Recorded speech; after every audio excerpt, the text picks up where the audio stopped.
Hello students, चलते हैं आज चैप्टर नंबर 8 को एक्सरसाइज 8.1 क्वेश्चन नंबर 1 पे। आज तारीख है 5/10/2022 और इसमें क्वेश्चन नंबर 1 में कहा इन ट्राइंगल ABC, एक ट्राइंगल ABC इसमें उन्होंने साइड दे रखी है, तो हम एक ट्राइंगल ड्रॉ कर लेते हैं। यहाँ पे इसका ये कितना है, एंगल B कितना है, 90 डिग्री है। और ये वाला ये हमने A मान लेते हैं और इसको B मान लेते हैं। एक और ट्राइंगल ड्रॉ कर लेते हैं सेम इसी साइज़ का। हम इसको B तो ये हो गया, ये A और ये C। इस बार C इसको ले लेते हैं, A इसको ले लेते हैं और B ये है ही राइट एंगल में। Okay, right angle. अच्छा, क्वेश्चन में क्या कहा, AB कितना है 24, AB 24 सेंटीमीटर बता दिया। BC कितना बताया यहाँ पे हमें 7 सेंटीमीटर, तो BC 7 सेंटीमीटर, AB 24 सेंटीमीटर। तो इस क्वेश्चन को हल करने का बहुत इजी तरीका है। देखो, जब यहाँ पे 7 24 दे रखा है तो एक ट्रिक लगाने वाले हम जिसे बोलते हैं Pythagorean trick, Pythagorean according to Pythagorean trick या ट्रिपलेट इंग्लिश में कहते हैं triplet. According to Pythagorean triplet 7 24 और 25 ये इसका होता है पॉइंट। तो पाइथागोरियन ट्रिपलेट के अनुसार होता है मतलब राइट एंगल की जो साइड से ये होनी चाहिए 7 24 और ये थर्ड वाली जो लास्ट वाली साइड हो ऑलवेज क्या होना चाहिए, कर्न होनी चाहिए। हाइपोटेनियस बोलते हैं, कर्न मतलब हाइपोटेनियस के लिए ये ऑलवेज जो सब इन तीनों में सबसे बड़ी साइड होगी वो हाइपोटेनियस होगी। तो थीटा के 90 डिग्री सामने वाले को 90 डिग्री सामने वाले को क्या कहेंगे, हाइपोटेनियस करेंगे। तो AC हमारा कितना है ये, और BC हमारे पास कितना है ये, और AB हमारे पास कितना है 24। उम्मीद करता हूँ ये तो आपको समझ में आ गया होगा। तो फटाफट से वीडियो को लाइक कर दें और चैनल को सब्सक्राइब कर दें। सब्सक्राइब नहीं किया हो तो देखते हैं अब आगे क्या करना है हमें।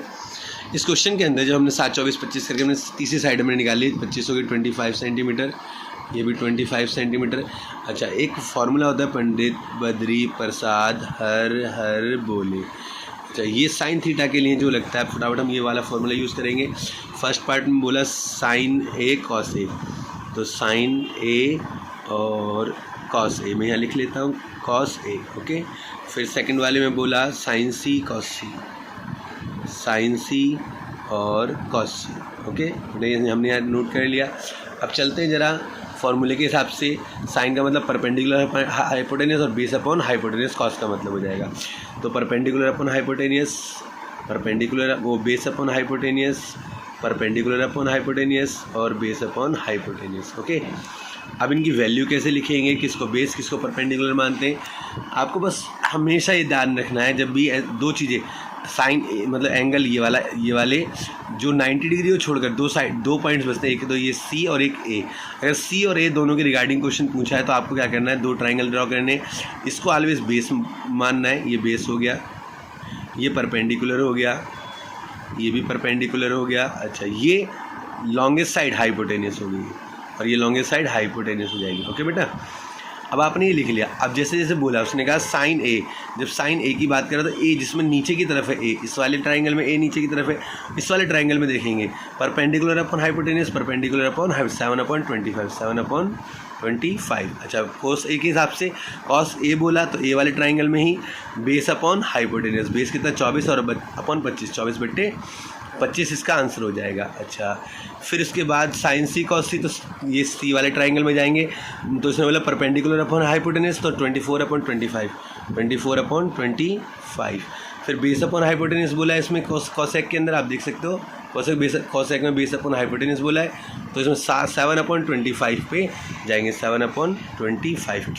क्योंकि हमें कॉस C वाला C बोला है, तो C वाले ट्राइंगल में जिसमें C नीचे की तरफ है वो वाले ट्राइंगल को हम लेने वाले हैं। इसमें बेस अपॉन हाइपोटेनियस इसका आंसर, तो इनके आंसर होंगे 7/25, 24/25, 24/25, 7/25। तो चलते क्वेश्चन नंबर 2 की तरफ। क्वेश्चन नंबर 2 बहुत ईजी है, मैं पहले क्वेश्चन नंबर 2 लिख लेता हूँ यहाँ पे।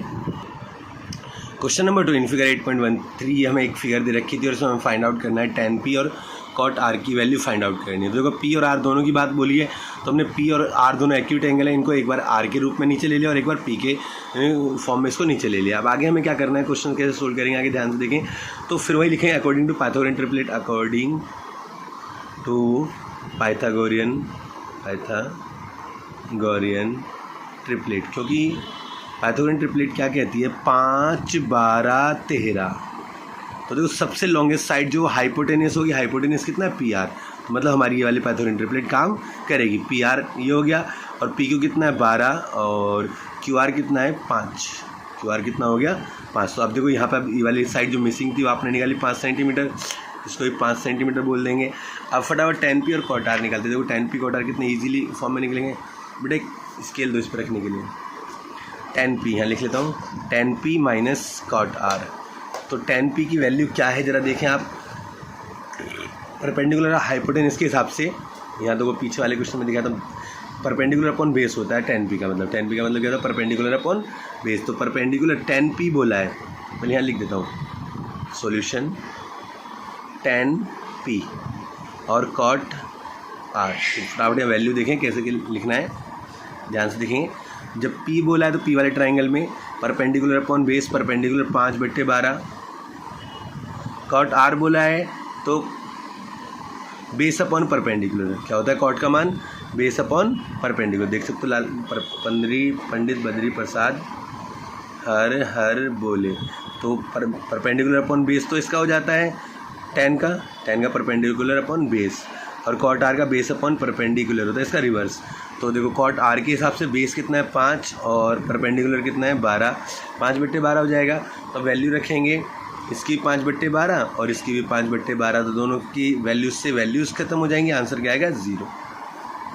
उम्मीद करते हैं वाला क्वेश्चन भी आपको क्लियर हो गया। क्वेश्चन नंबर 3 की तरफ चलते हैं। क्वेश्चन नंबर 3 के अंदर इफ़ sin a बराबर 3/4 calculate cos a tan a। इनकी वैल्यू निकालने में cos a की वैल्यू क्या होगी और tan a की वैल्यू क्या होगी। तो मैंने एक ट्राइंगल ड्रॉ कर लिया और लिखे sin a बराबर 3/4। तो फॉर्मूला पी क्यों दे रखा है हमें, पी परपेंडिकुलर पर हाइपोटेनस मालूम है हमें साइन के हिसाब से। वो पंडित बद्री प्रसाद एच बी हर बोले, परपेंडिकुलर अपॉन हाइपोटेनियस हो गया। तो परपेंडिकुलर कितना, बेस परपेंडिकुलर हाइपोटेनियस। तो परपेंडिकुलर हमारे पास में कितना है 3, हाइपोटेनियस कितना है 4, बेस का पता नहीं। तो देखो अगर हम पाइथागोरन ट्रिपलेट लें 3 4 5, लेकिन हाइपोटेनियस 5 होनी चाहिए, लेकिन यहाँ तो हाइपोटेनियस 4 है। इट मीन्स ये वाली पाइथागोरन ट्रिपलेट, दोबारा देखो ध्यान से, दोबारा मैं दिखाता हूँ यहाँ पे आपको। हाइपोटेनियस कितनी होनी चाहिए इसके हिसाब से, ट्रिपलेट 5 होनी चाहिए, लेकिन हाइपोटेनियस कितनी है 4। तो मीन्स अब यहाँ पे हम पाइथागोरन ट्रिपलेट यूज़ नहीं करेंगे, हम यहाँ यूज़ करेंगे Pythagoras theorem. According to Pythagoras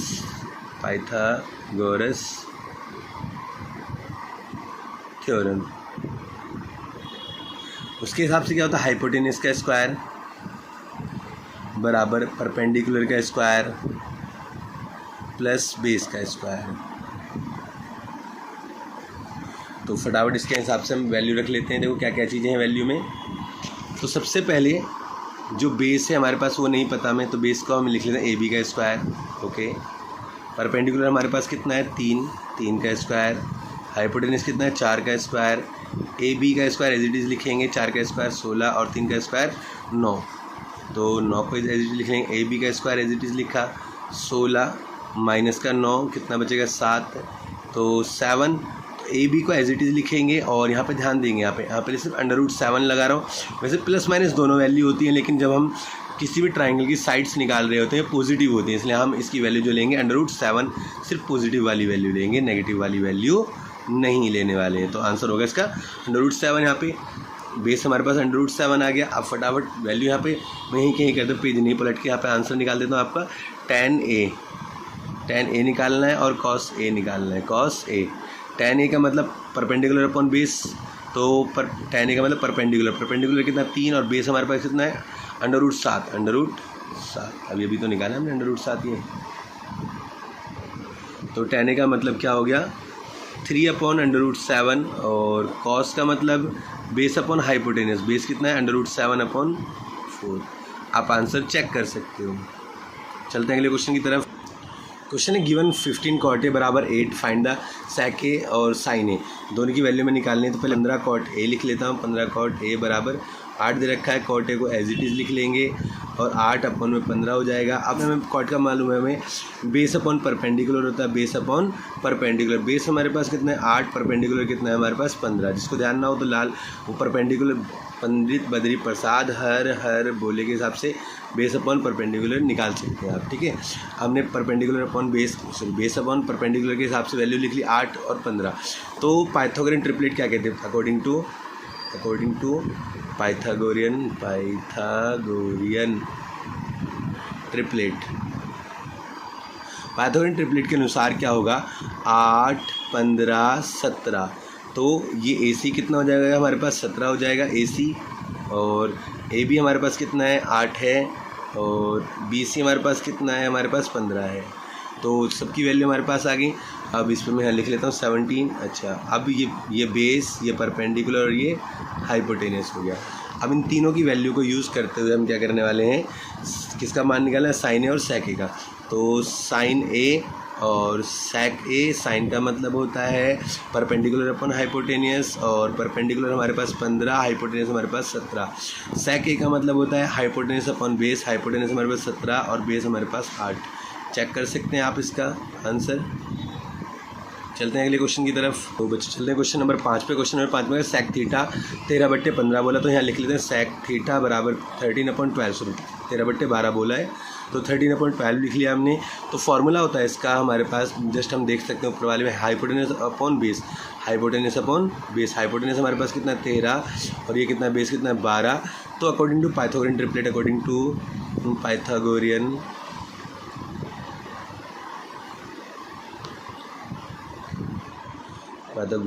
triplet, Pythagorean triplet के अनुसार 5, 12, 13 होता है। 5, 12, 13 जो 13 है वो लॉन्गेस्ट साइड होगी, हाइपोटेनियस होती है। तो हमारे पास वो कितने हाइपोटेनियस? AC है। और 12 कितना है? AB है। और परपेंडिकुलर कितना हमारे पास? BC है। तो BC हमारे पास कितना आ गया? 5 आ गया। वैल्यू हमने लिख ली यहाँ पे। और उसने कहा calculate all other trigonometry ratio. Other trigonometry ratio कैसे? साइन थीटा निकालना है। साइन थीटा क्या होगा? Perpendicular upon hypotenuse. Cos theta base upon hypotenuse. Tan theta perpendicular upon base. Value निकालेंगे और इन्हीं का जस्ट रिवर्स कर देंगे। कॉसेक थीटा होगा cosec theta, sec theta, cot theta, इन सभी का रिवर्स यहाँ आ जाएगा। साइन थीटा का मतलब परपेंडिकुलर अपॉन हाइपोटेनियस 5/13। चेक करो बेटा आंसर 5/13। अच्छा, बेस अपॉन हाइपोटेनियस कितना होगा? 12/13 आप चेक कर सकते हैं। और टेन थीटा का होगा परपेंडिकुलर अपॉन बेस। परपेंडिकुलर हमारे पास कितना है? 5 है। और बेस हमारे पास कितना? 12, 5/12 होगा। कॉसेक थीटा का हमारे पास क्या होगा? कॉसेक थीटा जो है हमारे पास इसका जस्ट उलट 13/5, और इसका क्या होगा? 13/12 और 13/12, और इसका होगा 12/5। आप देख सकते हैं सभी ट्रिग्नोमेट्री रेशियोज कितनी स्पीड से हमने फाइंड आउट करते हैं। चलते हैं अगले क्वेश्चन की तरफ। Question number 6। तो question number 6, if angle A and B are acute angles, A और बी को हमने एक्यूट एंगल्स मान लिया such that cos A cos B हमें दे रखा है, गिवन है। हमने यहाँ लिखा cos A equal to cos B, यहाँ पे लिख लेंगे। Then show that angle A angle B, हमें बताना है कि ये वाला एंगल इस एंगल के इक्वल है, ये शो करना है हमें। तो सबसे पहले हम लिख लें कॉस ए कॉस बी के हिसाब से। तो इसको दो ट्राइंगल में फटाफट यहाँ ड्रॉ कर लेता हूँ। कॉस ए कॉस बी के हिसाब से मैंने पहले बी यहाँ लिख लेना है और सी, ए सी बी। अच्छा, कॉस का बेस अपॉन हाइपोटेनियस हो गया और बेस अपॉन हाइपोटेनियस हो गया। तो ध्यान से देखेंगे यहाँ पे कॉस ए, तो ए वाले ट्राइंगल में यहाँ पे ए हमने नीचे ले रखा है, ऊपर नहीं ले रखा नीचे। तो बेस अपॉन बेस कितना है हमारे पास? ए सी, और हाइपोटेनियस कितना है हमारे पास? A B upon A B.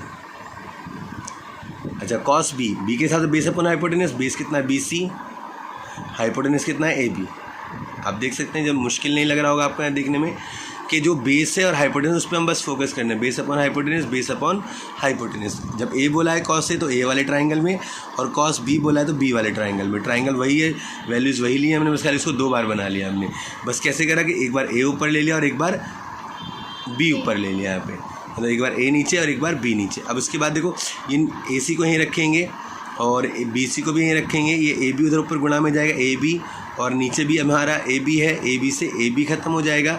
ए सी किसके बराबर हो जाएगा? बी सी के इक्वल हो जाएगा। तो अब हम यहाँ एक लाइन लिखेंगे, हिंदी में बोलते हैं बराबर भुजाओं के सम्मुख कोण बराबर होते हैं। मैं हिंदी में नहीं लिखने वाला, यहाँ पे मैं बोल देता हूँ दोबारा और लिख लें, या वीडियो पॉज करके स्लो करके देख सकते हैं, सुन सकते हैं। बराबर भुजाओं, ये जब दो भुजाएँ बराबर हो जाएंगी, ये वाली भुजा इस भुजा के बराबर होगी, ये वाली साइड ये वाली साइड के बराबर, ये वाली भुजा इस भुजा के बराबर, तो बराबर भुजाओं के सम्मुख कोण बराबर होते हैं, ये लिखना है। और इंग्लिश में लिखेंगे equal angles are equal if opposite sides are equal sorry एक चीज़ यहाँ लिखने में, opposite angle, equal angle, opposite angle, opposite angles are equal if opposite sides are equal. अगर अपोजिट साइड्स जो हैं, आमने सामने वाली साइड्स इक्वल होंगी तो इनके जो अपोजिट एंगल्स हैं, ये वाला इसके सामने वाला ये वाला एंगल, इसके सामने वाला, पास में ले आता हूँ थोड़ा सा, इस साइड के सामने वाला ये एंगल, इस साइड के सामने वाला ये वाला एंगल, और इस साइड के सामने वाला वो एंगल, और इस साइड के सामने वाला ये वाला एंगल, दोनों इक्वल होंगे। ये बात ध्यान रखें। क्यों? जब साइड्स इक्वल होती हैं तो कौन सा ट्रायंगल बन जाता है? आइसोसेल्स ट्रायंगल बोलते हैं उसे, समद्विबाहु त्रिभुज हिंदी में बोलते हैं। तो हिंदी वाला सिर्फ मैं बोलकर बताने वाला हूँ, लिख नहीं रहा हूँ, तो आप लिख लेंगे समद्विबाहु त्रिभुज। तो समद्विबाहु त्रिभुज जब भुजाएं समान होते हैं तो अपोजिट एंगल्स आर इक्वल हो जाते हैं। तो हम कहेंगे angle A equal to angle B के हो जाएगा। उम्मीद करता हूँ वाला क्वेश्चन भी आपको समझ में आया होगा। वीडियो को लाइक कर लें जिसने वीडियो लाइक नहीं की हो, और जिसने चैनल को सब्सक्राइब नहीं, चैनल को सब्सक्राइब करें। वीडियो देखने के बाद ज़्यादा से ज़्यादा अपने दोस्तों को शेयर करें, इसके बारे में बताएं। चलते हैं क्वेश्चन नंबर 7 की तरफ। क्वेश्चन नंबर 7 में कहा इफ कॉट थीटा बराबर 7/8 इवैल्यूएट दिस। फर्स्ट पार्ट ये, सेकंड पार्ट। तो सबसे पहले हम सेकंड पार्ट को ही कर लेते हैं सॉल्यूशन डाल के। सेकंड पार्ट में कॉट थीटा का स्क्वायर बोला, तो मतलब कॉट थीटा हमारे पास कितना है, कॉट स्क्वायर थीटा क्या होगा, कॉट कितना है हमारे पास 7/8, तो 7/8 का स्क्वायर, 7/8 का स्क्वायर 7 7 जा 49 और 8 8 जा 64। सेकंड पार्ट का तो आंसर हमारा ये आ गया। फर्स्ट पार्ट को मैं लिख लेता हूँ और फर्स्ट पार्ट में इसको सोल्व करते हैं। आसान तरीका बताऊँ इसमें, ईजिली आपका आंसर है 1 + sin थीटा, ईजिली आपका आंसर आपको मिल जाएगा। 1 + sin थीटा, 1 - sin थीटा, और इसमें जो नीचे लिखने वाले हैं 1 + cos थीटा, और क्या लिखेंगे 1 - cos थीटा। ठीक है बेटा, जब हम इसको लिख लेंगे तो एक फार्मूला मैं आपको जस्ट बताने वाला हूँ, यहाँ पर ध्यान से देखें आप।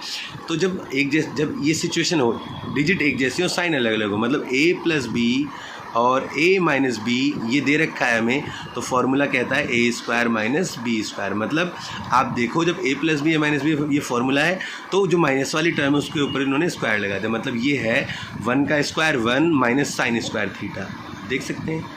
फिर नीचे 1 का स्क्वायर 1 और माइनस cos² थीटा, ये निकल गया। अच्छा, हम एक चीज़ और जाते हैं चूकी करके, हम यहाँ भी चूकी करके लिखेंगे, यहाँ भी चूकी करके लिखेंगे। क्या लिखेंगे, 1 - sin² थीटा होता है cos² थीटा, और 1 - cos² थीटा होता है sin² थीटा। ध्यान से लिखेंगे इन पॉइंट्स को, और एग्जाम में भी ऐसे ही आपको करना है ताकि आप अच्छे से करें। 1 - sin² थीटा क्या बताया मैंने आपको, cos² थीटा। अच्छा, और 1 - cos² थीटा क्या होता है, sin² थीटा। अच्छा बेटा, एक चीज़ और ध्यान से सुनेंगे, यहाँ पे जो मेन पॉइंट है लिखने वाला। अब एक पॉइंट और, चूँकि हम जानते हैं, यहाँ पे चूँकि करके लिख देंगे। क्या लिखेंगे, cos theta upon sin theta किसके बराबर होता है, cot थीटा के बराबर होता है। किसके बराबर है, cot थीटा। तो जब बेटा cot थीटा, स्क्वायर नहीं, cot थीटा। अच्छा, जब इस पर स्क्वायर लगाएंगे, इस पर स्क्वायर लगाएंगे तो इस पर भी हम स्क्वायर लगा देंगे। तो मतलब cos² थीटा अपन sin² थीटा किसके बराबर, cot² थीटा के बराबर हो जाएगा। अच्छा, इन फार्मूले के लिए आप मेरे शॉर्ट्स देख सकते हैं, शॉर्ट्स के लिए मैं फार्मूले अपलोड कर रहा हूँ, उसमें आप आसानी से जान पाएंगे। तो cos² थीटा अपन sin² थीटा क्या हो जाएगा, cot² थीटा। और cot² थीटा की वैल्यू अभी हमने निकाली थी, यहाँ पे कितनी निकली थी cot² थीटा, 49/64। तो यहाँ लिख देंगे 49/64, इसका आंसर हो जाएगा। उम्मीद करता हूँ आपको ये अच्छे समझ में आ गया होगा। वीडियो को लाइक कर दें जल्दी से जल्दी, और चलते हैं अगले क्वेश्चन की तरफ। Question number 8। क्वेश्चन नंबर 8 को यहाँ पे दे रखा है, if 3 cot 4 check whether this is equal to this, मतलब ये वाली वैल्यू इसके इक्वल होगी।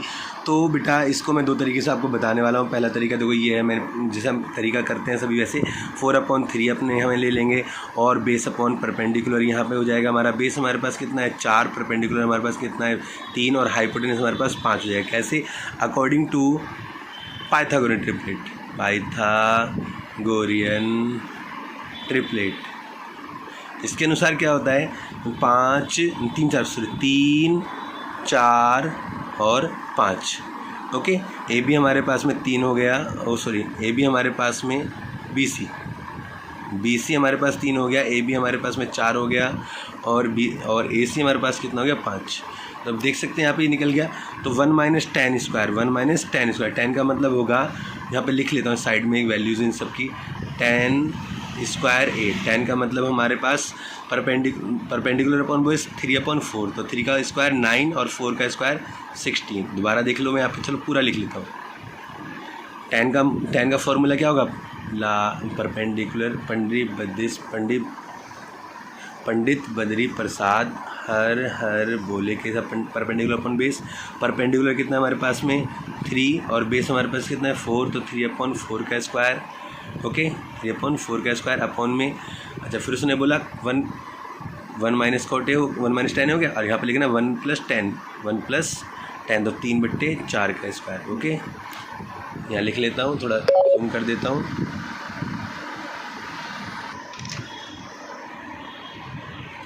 तो इसमें देखो क्या लिखा हमने, फिर उसके बाद कॉस ए, कॉस का मतलब यहाँ देख सकते बेस अपॉन हाइपोटेनस, तो कॉस का मतलब बेस कितना है 4 और हाइपोटेनस हमारे पास कितना है 5, 4/5 इसका स्क्वायर। फिर उसने बोला माइनस साइन स्क्वायर, साइन का मतलब परपेंडिकुलर अपॉन हाइपोटेनस 3/5 का स्क्वायर। फट मैंने यहाँ लिख लिया। अब चलते थोड़ा सा पास लेके आए थे, करते हैं। तो देखो यहाँ पे क्या होगा, एक यहाँ पे 1 माइनस 3 3 जा 9 और 4 4 जा 16 अपॉन में, इसके नीचे कुछ नहीं 1 लगा लेंगे। अच्छा इसके नीचे 1 और यहाँ पे प्लस 3 3 जा 9 4 4 जा 16 और यहाँ पे क्या हो जाएगा 4 चौक 16 5 25 माइनस 3 3 9 5 25 ये हो गया। अच्छा 16 एकम 16 माइनस 9 और 16 एकम 16 प्लस 9 बट्टे में, देखो इसके नीचे जो बनेगा डिवाइडेड बाय कितना बचेगा नीचे 16 और इसके नीचे भी कितना बचेगा डिवाइडेड बाय 16। तो इस 16 से 16 खत्म हो जाएगा, सिर्फ इतना बचेगा 16 माइनस 9 और 16 प्लस 9 बचेगा। तो 16 में यहाँ देखो जब जैसे एक नीचे एक जैसे डिजिट में 25 को एज इट इज लिखे हैं 16 माइनस 9, या इसको ऐसे भी लिख सकते हैं बेटा, यहाँ पे मैं दिखा देता हूँ आपको, आप कन्फ्यूज़ मत हो। 16 माइनस 9 बटे में 16 ये बचा यहाँ पे, और पूरा के बटे में 16 प्लस 9 बटे में 16। तो 16 से 16 खत्म है, 16 माइनस 9 बचेगा, 16 में से 9 घटाएंगे कितना आएगा 7 और 16 प्लस 9 करेंगे तो कितना 25, ओके। यहाँ पे कितना हो जाएगा 16 में से 9 गया 7 और यहाँ 25, देखो LHS इक्वल टू RHS, ठीक है। ये तो वैल्यूज़ रख के हमने इसको निकाल दिया। अब इसके बाद फॉर्मूला रख के हम कैसे इसको सोल्व करने वाले हैं, तो नेक्स्ट पेज में मैं आपको बताने वाला हूँ। यहाँ देखें आप, मैं फटाफट पहले क्वेश्चन लिख लूँ। तो हम लिखने वाले हैं देखो 1 माइनस टेन स्क्वायर थीटा, तो हमें पता नहीं है, तो यहाँ पे हम क्या करने वाले हैं, थोड़ा ध्यान से देखें, कुछ भी मुश्किल नहीं है यहाँ पे, बस ध्यान से करेंगे सारे काम हो जाएंगे। सबसे पहले मैं 1 को 1 लिखने वाला हूँ। टेन को sine theta upon cos theta होता है, टेन थीटा का फॉर्मूला होता है टेन थीटा बराबर साइन थीटा अपॉन में कॉस थीटा, ठीक है बेटा। तो टेन की जगह में क्या लिखना, साइन स्क्वायर थीटा हो जाएगा, क्यों स्क्वायर है, अपॉन कॉस स्क्वायर थीटा हो जाएगा। और यहाँ पे 1 + 10 की जगह यहाँ पे 1 प्लस में साइन स्क्वायर थीटा अपॉन में कॉस स्क्वायर थीटा हो जाएगा, ओके। तो कॉस एकम cos square theta minus sine square theta, okay बेटा। नीचे इसके नीचे आएगा कॉस स्क्वायर थीटा, पूरे बड़ा वाला बट्टे का निशान। उसके बाद कॉस स्क्वायर एकम कॉस स्क्वायर थीटा और प्लस में साइन स्क्वायर थीटा अपॉन में कॉस स्क्वायर थीटा, ओके बेटा। ध्यान दें कॉस स्क्वायर थीटा से कॉस स्क्वायर थीटा खत्म। अच्छा ऊपर क्या बचा, cos square theta minus sine square theta, okay. नीचे क्या है, cos square theta plus sine square theta, इसका मान होता है cos square theta plus sine square theta का मान होता है, चूँकि यहाँ लिख देता हूँ, चूँकि sine square theta plus cos square theta बराबर होता है 1, किसके इक्वल होता है 1 के इक्वल होता है, ठीक है। जब 1 के इक्वल हो गया तो ऊपर के और नीचे तो कुछ नहीं बचेगा, ऊपर क्या बचेगा cos square theta minus sine square theta बचेगा, और नीचे बचेगा 1, तो नीचे वाले 1 को हम लिख भी सकते हैं और हटा भी सकते हैं। तो cos square theta minus sine square theta तो इक्वल टू RHS। अब आप देख सकते हो यही तो वैल्यू थी, LHS में हमारे ये था और RHS में cos square theta minus sine square था, वही हमने क्या करा इसको प्रूव कर दिया। उम्मीद करता हूँ ये वाला क्वेश्चन भी आपको समझ में आया। चलते हैं अगले क्वेश्चन की तरफ।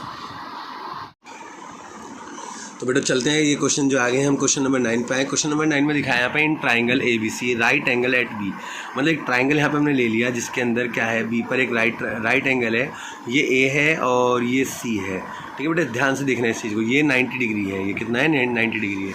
अच्छा फिर इसने कहा 10A, हमें यहाँ दे रखा है 10A का मान 1/√3 दे रखा है, हम जानते हैं टेबल के अनुसार, अगर हम टेबल देखें ट्रिग्नोमेट्री की तो उसके अंदर tan A तो हम एज इट इज़ लिख लेंगे, और ये 1/√3 होता है tan 30 डिग्री के इक्वल। किसके इक्वल होता है? चूँकि tan 30 डिग्री होता है 1/√3। ओके, तो इसकी जगह मैंने 1/√3 की जगह tan 30 लिख लिया। tan से tan कट जाता है लेकिन यहाँ काटते नहीं है, हम इसको अज्यूम करते हैं ख़त्म हो गया था। A की वैल्यू कितनी आ जाती है? 30 डिग्री, मतलब A हमारे पास 30 डिग्री आ गया यहाँ पे। तो बेटा जब ये 90 ये 30 तो ये कितना बचा? 60 डिग्री। तो हम लिख लेंगे angle C equal to 60 degree, because चूँकि angle A plus angle B plus angle C बराबर 180 डिग्री होता है। Angle sum property of triangle, angle sum property of triangle. इसमें angle sum property of triangle को हिंदी में कहते हैं त्रिभुज का कोणयोग गुणधर्म। क्या बोलते हैं इसको? इसे तो angle A plus angle B plus angle C बराबर 180 डिग्री लिखेंगे, यहाँ पे लिखेंगे हिंदी में angle sum property of triangle की जगह त्रिभुज का कोणयोग गुणधर्म। ओके, फिर बाकी क्या देखो, एंगल C का मान हमें मिल गया, एंगल A का मान मिल गया, मतलब A प्लस B कितना डिग्री हो गया? 60 degree plus 30 degree equal to 90 degree. ये बात तो बेटा आपको समझ में आ गई हो। A प्लस B कितना है? 90 डिग्री। यहाँ लिख देता हूँ A प्लस B बराबर 90 डिग्री। बस इतना हमें ज़रूर चाहिए था। अब देखो पूरा क्वेश्चन यहीं पे सोल्व हो जाएगा। ध्यान से देखेंगे कैसे सोल्व करना है, तो किस तरीके से होने वाला है। यहाँ पे हम लिखने वाले हैं फर्स्ट पार्ट। फर्स्ट वाले में इसने कहा हमसे sine A cos C plus cos A sine C कितना होगा, ये इसने पूछ लिया हमसे। तो हम यहाँ लिखने वाले, चूँकि हम जानते हैं वी नो दैट क्या जानते हैं? Sine A cos B plus cos A sine B equal to होता है sine A plus B। Sine A plus B मतलब एक बात हमें समझ में आई, sine A cos B cos A sine B किसके बराबर होता है? साइन A प्लस B के बराबर होता है। तो इसी फॉर्मूले का यूज़ हम इस क्वेश्चन में करने वाले हैं। हम यहाँ लिखने वाले हैं sine A cos C plus cos A sine C बराबर sine A plus C। A plus C की वैल्यू कितनी है? सॉरी, A प्लस C की, ये तो मैंने B गलत लिख दिया बेटा। A प्लस C 90 डिग्री, क्योंकि C का मान ही 30 डिग्री था। देखो C का मान 60 डिग्री है और A का मान 30 डिग्री है, तो A प्लस C कितना हो जाएगा? 90 डिग्री। तो A प्लस C का मान 90, साइन A प्लस C मतलब 90 डिग्री, साइन 90 का मान होता है 1। साइन 90 का मान क्या होता है? चूँकि साइन 90 डिग्री किसके बराबर होता है? 1 के बराबर होता है। ये आपकी वैल्यू आ गई, साइन 90 का मान 1 हो गया। तो अब अगले चलते हैं सेकंड वाले पार्ट पे से। फर्स्ट वाला तो डन हो गया। सेकंड वाले में इसने हमसे कहा, सेकंड वाले में ये रहा cos A cos C minus sine A sine C। आते हैं वापस, cos A cos C minus sine A sine C। तो बेटा ये किसके बराबर होगा? तो इसमें भी हम लिखेंगे, चूँकि कॉस A फॉर्मूला होता है cos A cos B minus sine A sine B किसके बराबर? साइन A प्लस B के, साइन A प्लस B के बराबर होता है। इसलिए ये फॉर्मूला हम यहाँ यूज़ करेंगे, cos A cos C minus sine A sine C किसके बराबर हो जाएगा? साइन A प्लस C के, कॉस A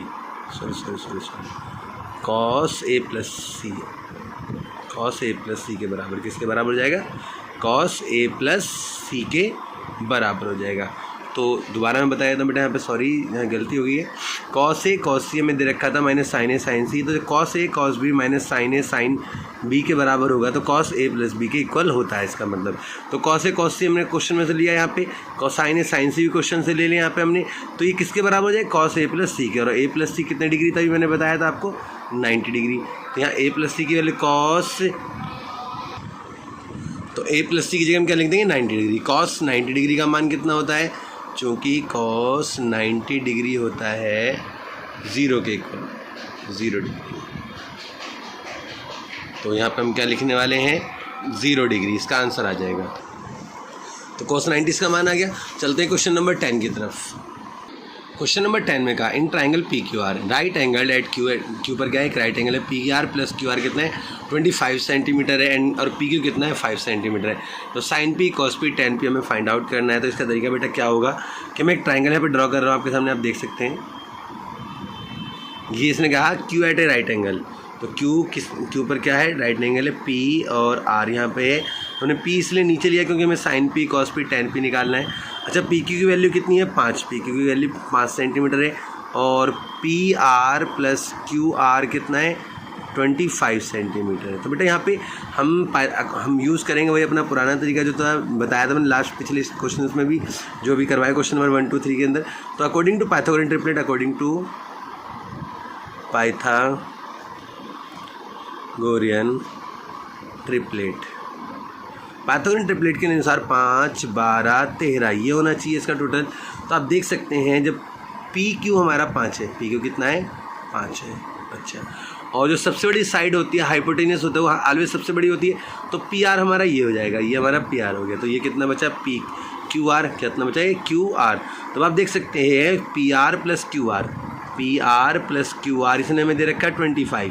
तो आप देख सकते हो पी आर 12 हो गया हमारा, सॉरी पी आर हमारा 13 हो गया और क्यू आर हमारा 12 हो गया। 12 प्लस 13 करेंगे तो 25 आ जाएगा। तो इस तरह से हमें पी आर और क्यू आर की वैल्यू भी हमें प्राप्त होगी, वैल्यू मिल गई। अब इसी वैल्यू का यूज़ करते हुए हम क्वेश्चन में निकालेंगे। तो यहाँ लिखने वाले हैं ये पी आर हमारे पास 13 और क्यू आर हमारे पास 12 सेंटीमीटर, ठीक है बेटा। तो अब हमें वैल्यू क्या निकालनी है, sine P cos P tan P, sine P cos P tan P, ठीक है बेटा। साइन पी का मान जो है लंबट्टे कर्ण परपेंडिकुलर अपॉन हाइपोटेनियस होता है, बेस अपॉन हाइपोटेनियस होता है और परपेंडिकुलर अपॉन बेस होता है, परपेंडिकुलर अपॉन बेस होता है। तो परपेंडिकुलर अपॉन हाइपोटेनियस का क्या होगा, बेस परपेंडिकुलर और हाइपोटेनियस। तो परपेंडिकुलर हाइपोटेनियस का मतलब 12/13, 12/13 इसका आंसर हो जाएगा। बेस अपॉन हाइपोटेनियस का मतलब 5/13, 5/13 इसका आंसर हो जाएगा। अच्छा, और परपेंडिकुलर अपॉन बेस, परपेंडिकुलर 12 और बेस हमारे पास 13, 5, 12/5 इसका आंसर हो जाएगा। उम्मीद करता हूँ ये वाला क्वेश्चन भी आपको अच्छे समझ में आ गया होगा। वीडियो को फटाफट लाइक कर दें और जिसने चैनल को सब्सक्राइब ना हो चैनल को सब्सक्राइब कर लो। अब चलते हैं क्वेश्चन नंबर 11 की तरफ। मैंने यहाँ नोट किया हुआ है क्वेश्चन नंबर 11, ध्यान से देखेंगे और समझेंगे क्या कह रहा है। हर पॉइंट को मैं इसमें डिटेल में आपको बताने वाला हूँ। फर्स्ट पॉइंट में कहा, इसने क्वेश्चन में कहा state whether the following are true और फॉल्स, जस्टिफाई योर आंसर। मतलब कौन सा ट्रू है कौन सा फॉल्स है वो तो बताना है आपको और उसके साथ में उसका अपने आंसर का रीज़न भी आपको देना है। तो सबसे पहला पॉइंट उसने बोला द वैल्यू ऑफ tan ए, जो tan ए की वैल्यू है इज़ ऑलवेज लेस देन 1। क्या tan ए की वैल्यू हमेशा लेस देन 1 होगी? तो हम लिखेंगे फॉल्स। वाई, उसका आंसर मैं अभी आपको बताता हूँ। मान लीजिए एक ट्राइंगल हम ले लेते हैं यहाँ पे 5, 12, 13 का भी अभी हमने वैल्यू निकाली थी। इसी ट्राइंगल को हम ले लेते हैं 5, 12, 13, ठीक है बेटा। 5, 12, 13 हमने ये ले लिया एक ट्राइंगल ABC, नाम दे दिया इसको हमने ABC। तो अगर हम इसमें tan की वैल्यू निकालें, tan A इसकी वैल्यू 12/5 हो जाएगी। लंबट्टे आधार 12/5 है तो 5 दूनी 10 और 5 चौक 20, 2.4। ये तो 2.4 तो 1 से ज़्यादा है। इसने क्या कहा क्वेश्चन में, the value of tan A is always less than 1, लेकिन ये तो ग्रेटर देन 1 है। तो इसलिए हम कहेंगे know the value of tan A is not less than 1। मतलब A की वैल्यू, tan A की वैल्यू 1 से कम नहीं होगी। ओके, अच्छा नेक्स्ट वाला पॉइंट जो क्या कहता है वो देख लेते हैं। सेकंड वाला पॉइंट, फर्स्ट वाला हमारा हो गया, ये फर्स्ट था। सेकंड वाले में कहा sec A 12/5 for some value of angle A। क्या जो tan sec A 12/5 हो सकता है A की कोई वैल्यू के लिए? तो ज़रा देख लेते हैं फटाफट। A इसने बोला 12/5, 12 sec A 12/5। sec का फॉर्मूला होता है hypotenuse upon base, hypotenuse upon base. तो कोई भी, अब आप यहाँ देखिए एक जिस हिसाब से नहीं दिया इस ट्राइंगल में हम वैल्यू निकालें इसकी।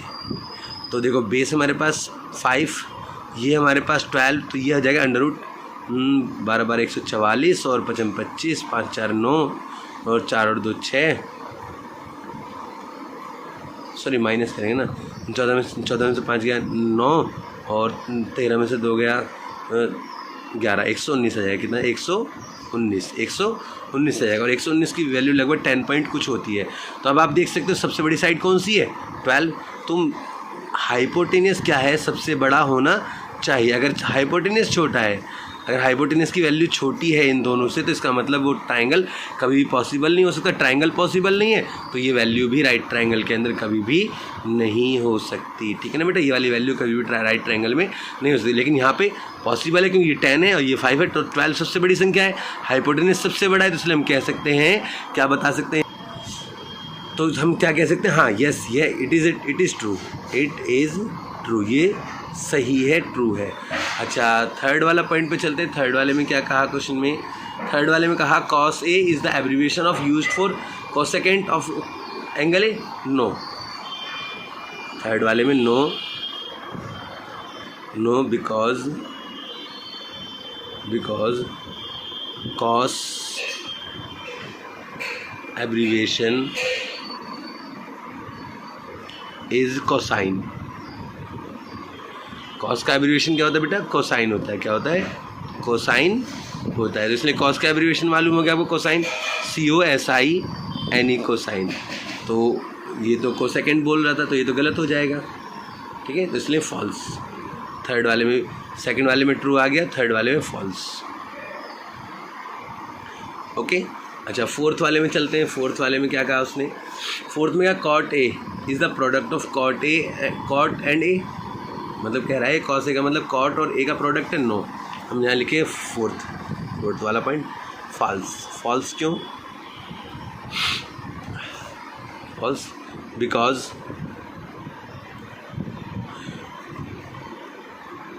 कॉट ए मीन्स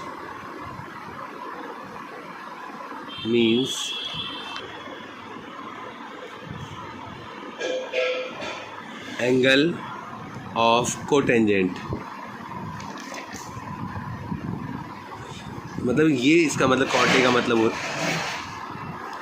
ए का मतलब होता है कोटेंजेंट का एंगल।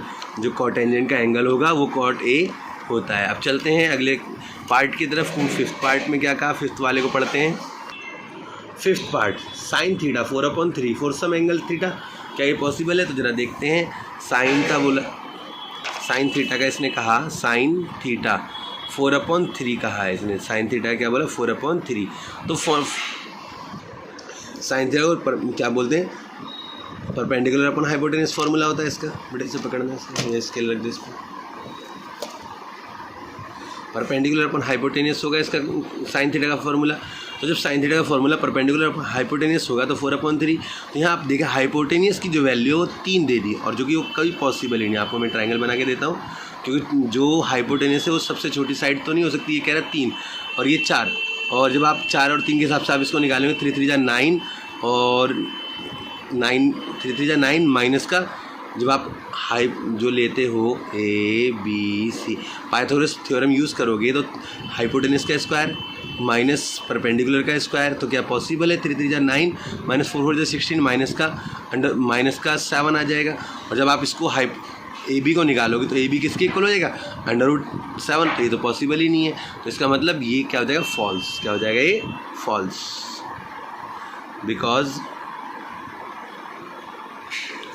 hypotenuse